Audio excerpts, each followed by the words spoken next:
பார்த்தீங்கன்னா guys Tata ace petrol வண்டிக்கு பழைய கிளச் பிளேட்டு தேஞ்சு வண்டி பிக்கப் இல்லாமல் இருந்துச்சு.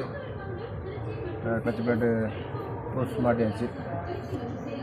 இப்போ அடுத்து கியர் பாக்ஸ் ஏற்ற போகிறேன்.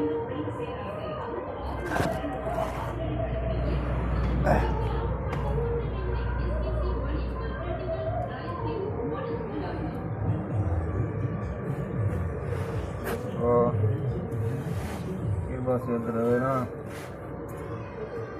இதுதான்.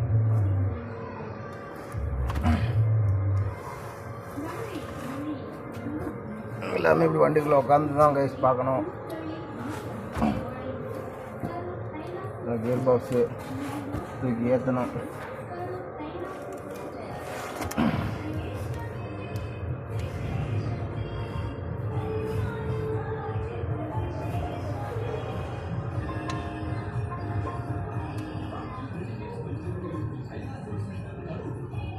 இந்த கிளச்சு லைஃப் கிடைக்கணும்னா அது நம்ம ஃபிட்டிங்ஸ் வந்துட்டு எப்பயுமே ரவுண்டில் வந்து டைட் பண்ணக்கூடாது. டைட் பண்ணுறதுனா முக்கோண டைப்பில் தான் டைட் வைக்கணும். அப்போ தான் அதோட சீட்டிங்ஸ் வந்து கரெக்டாக இருக்கும். உங்களுக்கு வந்து கிளச்சோட லைஃப்பும் நல்லா கிடைக்கும். ஓகே, இப்போ கியர் பாக்ஸ் தூக்கி ஏற்ற போகிறேன். ஏற்றி முடிச்சுட்டு வர்றேன். ஓகே, பாய்.